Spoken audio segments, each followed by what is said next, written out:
भारत में आपका स्वागत है। मैं हूं पूजा वर्मा और अब खबरें विस्तार से।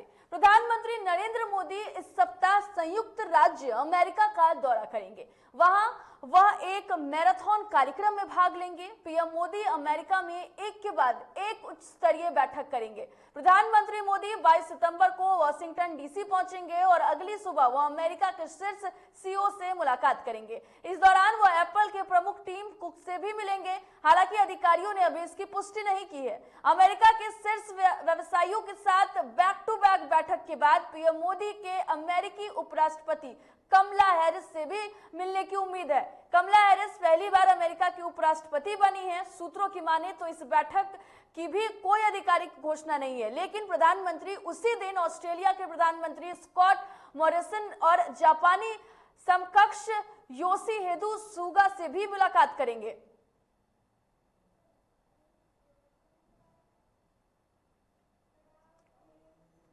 आज से देश भर में 19 विपक्षी पार्टियां केंद्र की बीजेपी सरकार के खिलाफ प्रदर्शन करेंगे। यह विरोध प्रदर्शन अगले 11 दिनों तक यानी कि 30 सितंबर तक चलने वाली है। इसको लेकर फैसला बीते माह बुलाई गई सोनिया गांधी की बैठक के दौरान ही लिया गया था।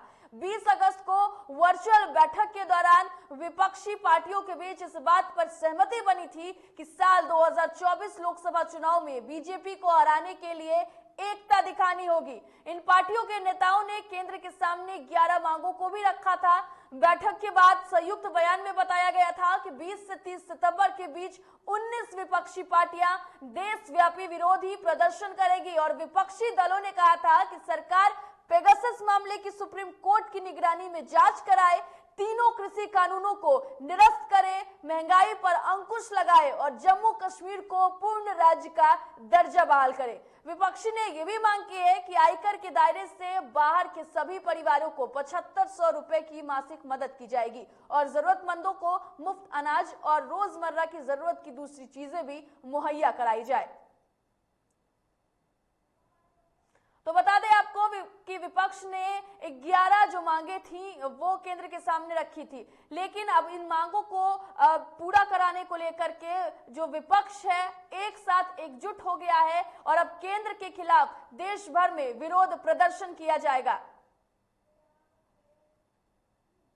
भारतीय सेना ने रविवार को उत्तरी कश्मीर के उड़ी सेक्टर में कुछ संदिग्ध गतिविधियों का पता लगाने के बाद नियंत्रण रेखा यानी कि एलओसी पर तलाशी अभियान शुरू कर दिया है। हालांकि अभी तक कोई संपर्क स्थापित नहीं हुआ है और सेना को यकीन नहीं है कि घुसपैठिए उड़ी में घुस गए हैं या पाकिस्तान अधिकृत कश्मीर में लौट गए हैं। रक्षा प्रवक्ता कर्नल एमरोन मासवी ने पुष्टि की है कि 18 और 19 सितंबर को रात को एलओसी पर संदिग्ध गतिविधि का पता चला था। उन्होंने कहा कि क्षेत्र की तलाशी जारी है और सेना के 19 पैदल सेना और 27 पैदल सेना डिवीजनों के अधिकारी जो उड़ी से गुजरे तक नियंत्रण रेखा पर नजर बनाए हुए हैं।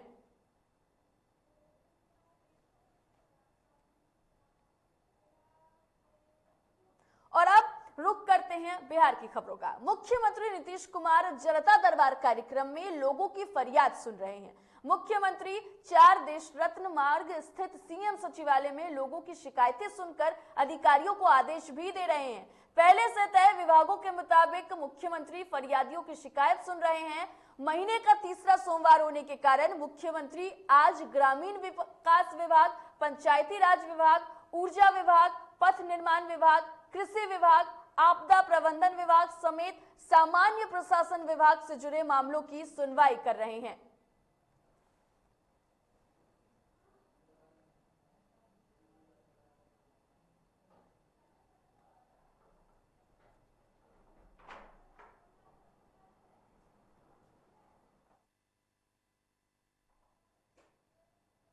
इस खबर पर ज्यादा जानकारी के लिए हमारे संवाददाता उत्कर्ष फोन लाइन पर जुड़ गए हैं। उत्कर्ष, आपसे जानना चाहेंगे कि सीएम नीतीश कुमार आज फिर जनता दरबार लगा रहे हैं और लगातार उनकी तरफ से ये कोशिश की जा रही है कि जनता की जो भी परेशानी है उनको सुना जाए और उनका निराकरण किया जाए।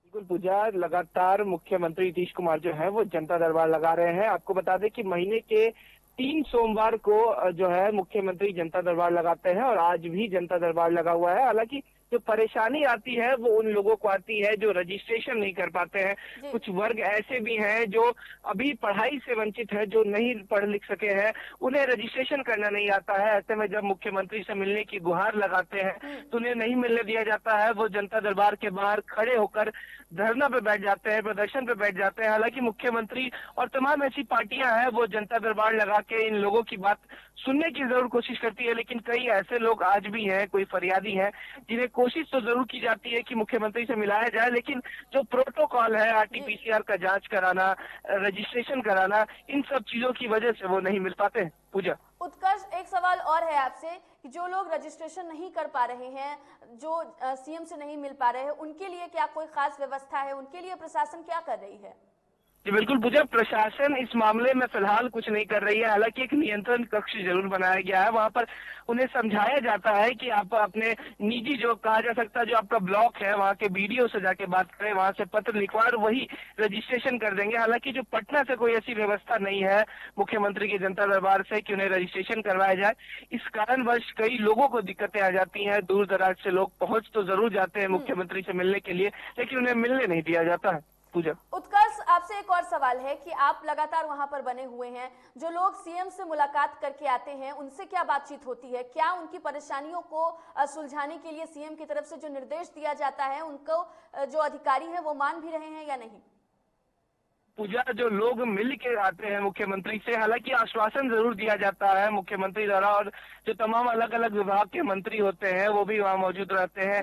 ऐसे में आश्वासन जरूर मिलता है, लेकिन कुछ ऐसे भी लोग बाहर फरियादी वापस लौट के आए जहां पर मुख्यमंत्री द्वारा आदेश तो जरूर दिया गया, लेकिन अधिकारी उनकी बात नहीं सुनते हैं। कई बार हमने देखा भी है कि मंत्री जो है वो भी ये बयान दे देते हैं कि हमारे अधिकारी जो है वो बात नहीं सुनते। ऐसे में कुछ लोग भी आ जाए जिन्होंने साफ तौर पर कहा कि जब मुख्यमंत्री द्वारा हमें आश्वासन दिया जाता है फिर भी अधिकारी हमारी बात नहीं सुनते हैं।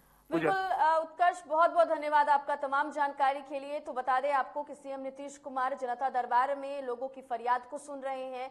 लगातार जो लोग वहां पहुंचते हैं, सीएम नीतीश कुमार उनकी परेशानी सुनते हैं और अधिकारियों को ऑन द स्पॉट निर्देश भी देते हैं।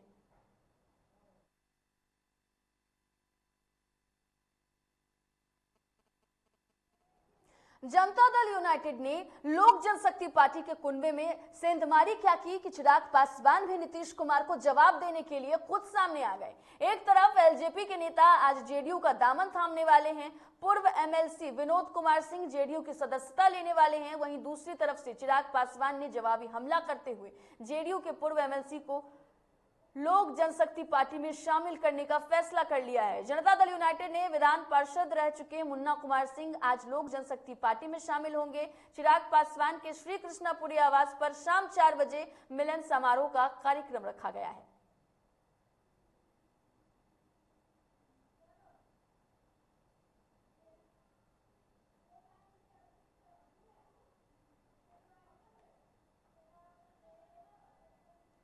इस खबर पर ज्यादा जानकारी के लिए हमारे साथ फोन लाइन पर अभिषेक जुड़ गए हैं। अभिषेक, आपसे जानना चाहेंगे कि ये कार्यक्रम कितने बजे रखा गया है दोनों पार्टियों की तरफ से?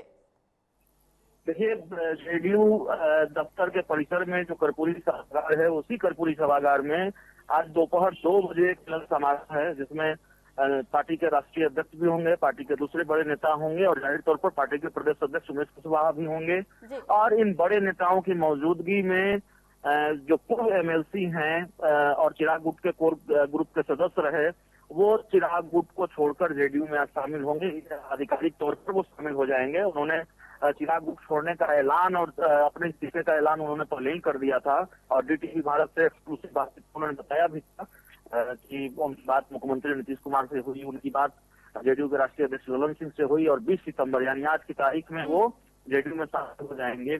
तो एक बड़ा झटका है चिराग पासवान के लिए ऐसे वक्त में जब वो अपने संगठन को मजबूत करने की कोशिश में जुटे हुए हैं, ऐसे वक्त में जब उन्होंने बिहार में होने वाले चुनाव को लड़ने का ऐलान किया है और इस वक्त में जब पार्टी के बड़े नेता छोड़कर जेडीयू में शामिल हो जाते हैं और खासकर तब ये जानकारी निकलकर सामने आती है मुख्यमंत्री जेडीयू के राष्ट्रीय से बात हुई कि साफ है कि पासवान पर खतरा मंडरा रहा है। जेडीयू नेतृत्व पासवान को उनके राजनीतिक रूप से निपटाने की कवायद में जुटा हुआ है। एक सवाल आपसे और है कि जिस तरीके से जेडीयू ने कमर कस लिया है और लगातार पार्टी को मजबूत करने की तैयारी में जुटे हुए हैं, बैठकों का सिलसिला जारी है, ऐसे में चिराग पासवान भी अब पूरी तरीके से एक्टिव हैं और उन्होंने भी एक कमर कस लिया है कि नहीं, जेडीयू को किसी ना किसी तरीके से अब पछाड़ना है।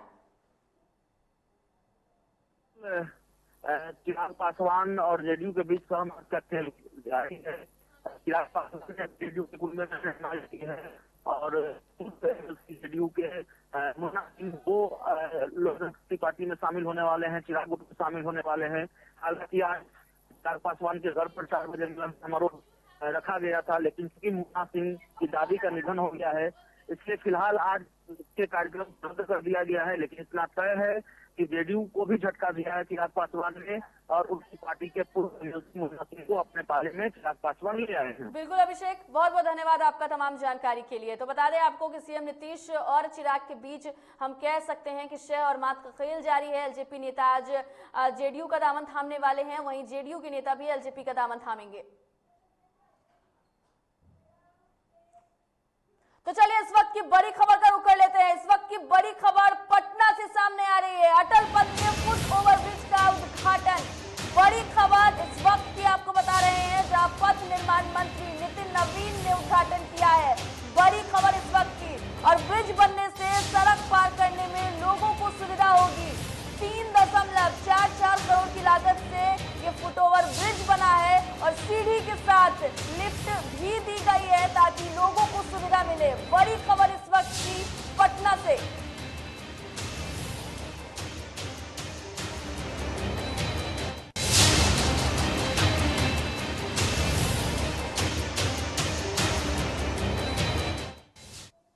नेता प्रतिपक्ष तेजस्वी यादव राष्ट्रीय जनता दल को जमीनी स्तर पर मजबूत करने में जुटे हुए हैं। 2 दिवसीय दौरे पर झारखंड गए तो तेजस्वी यादव ग्राउंड लेवल पर बिहार और झारखंड में आरजेडी को मजबूत करना चाहते हैं। इसके लिए पार्टी के जिला पदाधिकारियों को स्पेशल ट्रेनिंग दी जाने वाली है। पटना में 21 और 22 सितंबर को राजद के प्रशिक्षण शिविर का आयोजन किया जा रहा है। इसकी तैयारी लगभग पूरी कर ली गई है। आरजेडी के 2 दिवसीय प्रशिक्षण शिविर में दक्षिण बिहार के सभी जिला अध्यक्ष, प्रधान महासचिव और प्रखंड अध्यक्ष शामिल होंगे। इसके बाद बिहार के बाकी के अन्य जिलों के जिला अध्यक्ष, प्रधान महासचिव और प्रखंड अध्यक्ष को प्रशिक्षित किया जाएगा।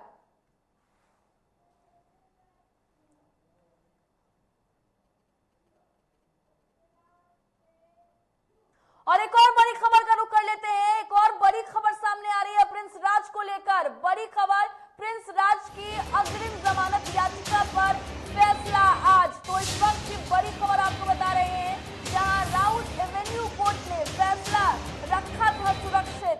तो बता दें आपको कि 17 सितंबर को फैसले को सुरक्षित रखा गया था और रेप के आरोप में आपको बता दें कि कन्नौज पैलेस थाने में एफआईआर दर्ज की गई थी। तो बड़ी खबर इस वक्त की आपको बता रहे हैं, जहां रेप के आरोप में कन्नौज पुलिस में एफआईआर दर्ज की गई थी और गिरफ्तारी से बचने के लिए प्रिंस राज ने याचिका दायर की थी। तो बड़ी खबर इस वक्त की प्रिंस राज को लेकर, जहां अग्रिम जमानत याचिका पर फैसला है आज।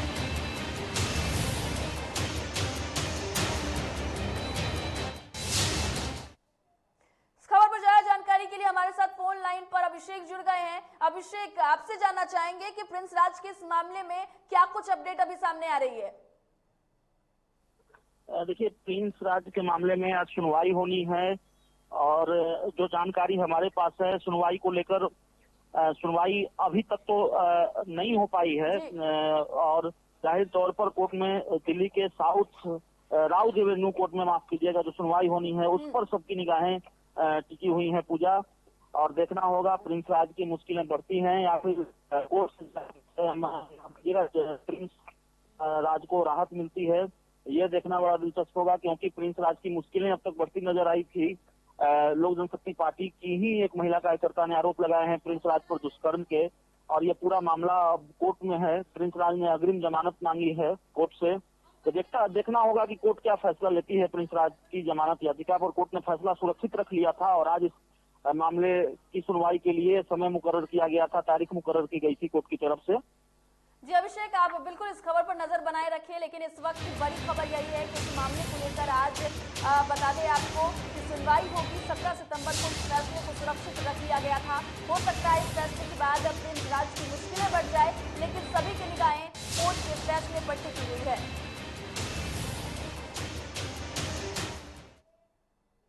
बेगूसराय में केंद्रीय मंत्री गिरिराज सिंह अचानक रतनपुर स्थित एसएमबी फिटनेस जिम पहुंचे, जहां उन्होंने साइकिल चलाकर और मसल मशीन चलाकर खेलो इंडिया फिट इंडिया का नारा बुलंद किया। दरअसल 2 दिवसीय दौरे के अंतिम दिन गिरिराज सिंह कई इलाकों का दौरा कर रहे हैं और गिरिराज सिंह ने कहा है कि आज भारत के युवा फिट और स्वस्थ रहेंगे तो उसे कई सारे सवाल अपने आप मिल जाएंगे। उन्होंने कहा कि दिल्ली मुंबई की तर्ज पर यह जिम है, इससे लोगों को काफी फायदा होगा।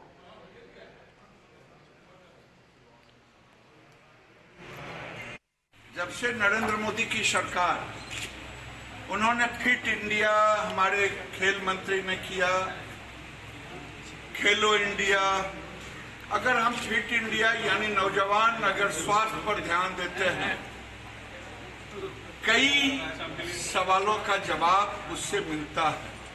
अगर भारत का नौजवान फिट इंडिया के साथ स्वस्थ रहेगा तो देश का नौजवान भी आगे बढ़ेगा। गोपालगंज में जोरदार बारिश के बीच भी गोपालगंज के भोरे में तीसरे चरण के नामांकन के दौरान भीड़ उमड़ी। वहीं पंचायत प्रत्याशी गजराज के साथ भोरे ब्लॉक कैंपस लोग पहुंचे और नामांकन दाखिल किया। भारी बारिश में भी प्रत्याशी काफी उत्साहित दिखे।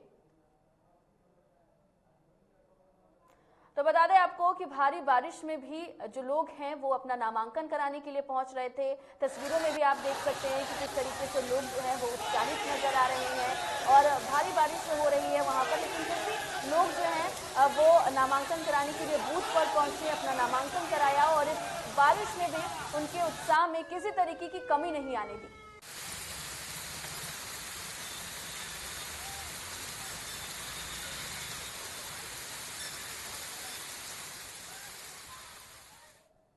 कटिहार के गामी टोला स्थित सीताराम गार्डन में रेड क्रॉस और एम्प्लॉय यूनिट के द्वारा मेगा रक्तदान शिविर का आयोजन किया गया, जिसमें सैकड़ों लोगों ने रक्तदान देकर रक्तदान शिविर को सफल बनाया। इस मौके पर जिलाधिकारी उदयन मिश्रा पहुंचकर रक्तदाताओं का हौसला बढ़ाते हुए कहा कि रक्तदान महादान है, इससे न सिर्फ इंसान की जान बचती है बल्कि लोगों में रक्तदान के प्रति जागरूकता भी आती है।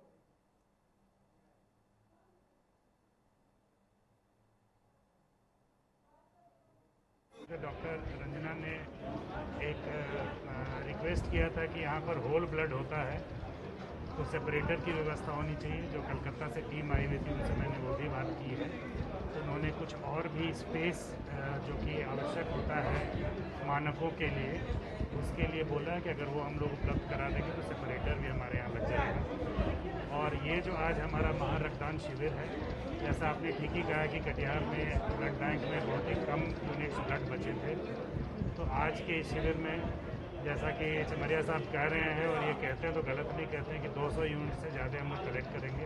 ये देखिए, आप सबों को मालूम होगा कि कटिहार ब्लड बैंक में सिर्फ 20 यूनिट ब्लड बची हुई थी, बहुत ही अलार्मिंग पोजीशन थी। इसीलिए ये मेगा रक्तदान शिविर का आयोजन किया गया है और इस शिविर के आयोजन में डिवीजनल रेलवे एम्प्लॉयज यूनियन की बहुत बड़ी भूमिका रही है।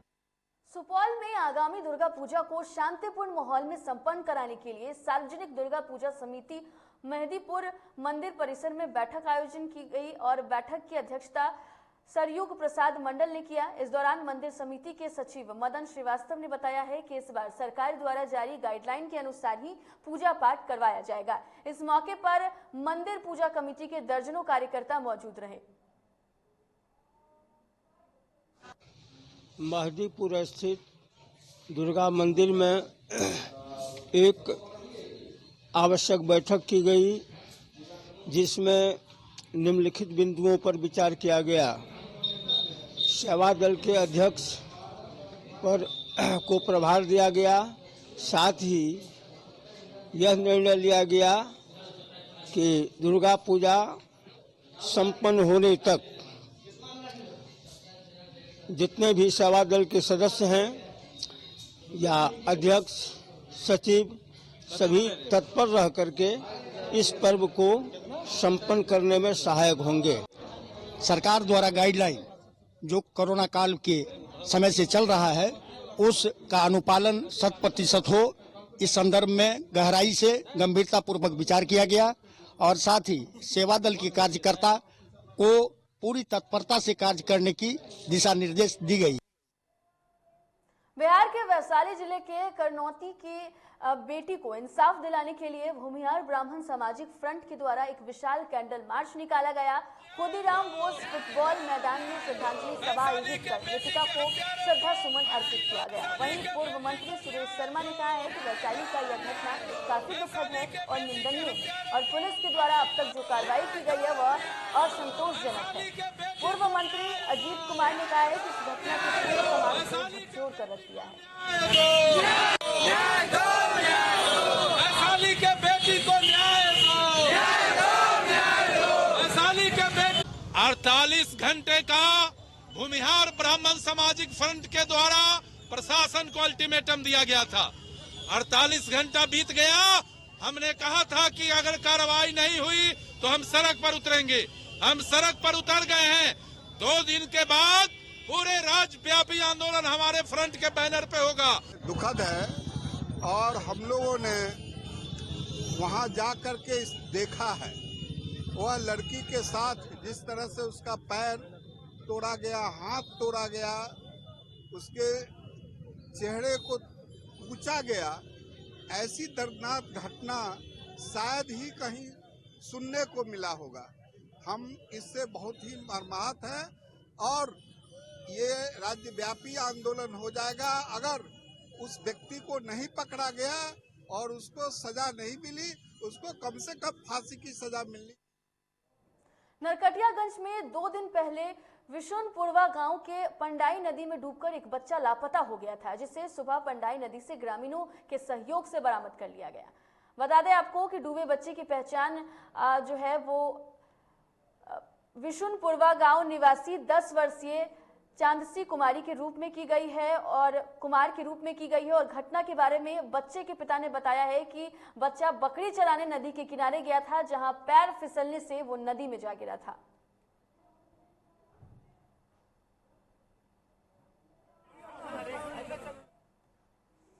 झारखंड के सबसे बड़े अस्पताल रिम्स की सुरक्षा व्यवस्था पर एक बार फिर सवाल खड़ा हुआ है। रिम्स में इलाज के लिए भर्ती कैदी रविवार को शौचालय जाने के बहाने फरार हो गया था, जिसके बाद एसएसपी ने लापरवाही बरतने के आरोप में 3 पुलिसकर्मियों को तत्काल प्रभाव से निलंबित कर दिया है। एसएसपी ने कहा है कि दोषी पुलिसकर्मियों पर सख्त कार्रवाई करने की बात कही है। और आपको बता दें कि कैदी कृष्ण मोहन हत्या के एक मामले में होटवार जेल में बंद था, वहां तबीयत खराब होने पर उसे रिम्स लाया गया था। कोडरमा में डीवीसी द्वारा संचालित कोडरमा थर्मल पावर प्रोजेक्ट में कार्यरत मजदूर झुलसकर गंभीर रूप से घायल हो गया। आनंद फानन में घायल को डीवीसी हॉस्पिटल में प्राथमिकी इलाज के बाद रिम्स रेफर कर दिया गया। घायल मजदूर धनबाद जिले का रहने वाला है। जानकारी के अनुसार बापी कर्मन एमएनसी कंपनी में मेंटेनेंस मजदूर का काम करता था। मजदूर स्टीम टरबाइन के संपर्क में आने से झुलस गया है। साथ नहीं, जब से प्लांट लगा हुआ है समझ गए ना, तब से यहाँ का जो प्रबंधन है तब से लापरवाही है मजदूरों के प्रति। एक्चुअली क्या है कि यहाँ पर ना तो कोई सेफ्टी नाम का चीज़ है और जो भी जब से ये पीपीपी मॉडल आया है तब से क्या है कि कंपनी अपना घर में रहती है, उसका साइड इंचार्ज अपना घर में रहता है और यहाँ पर डीवीसी वाले लोग साइड को देखते हैं और वही लोग साइड को यहाँ चलाते हैं और मजदूरों के ऊपर इतना प्रेशर बनाते हैं कि जो आए दिन लगभग 1 साल होने चला, 1 साल से लगातार घटनाएं हो रही है। जमशेदपुर के सीताराम डेरा थाना अंतर्गत एक व्यक्ति को अपराधियों ने सिकंदर सिंह पर फायरिंग कर दी है, जिसके बाद व्यक्ति इलाज के लिए एमजीएम अस्पताल पहुंचा। वहीं डॉक्टरों ने बताया है कि अभी तक गोली नहीं निकाला जा सका है। सिकंदर ने बताया है कि वह अधिवक्ता है। रात 11 बजे वह छाया नगर से बाइक पर सवार होकर अपने घर आ रहा था, तभी ये घटना घटी।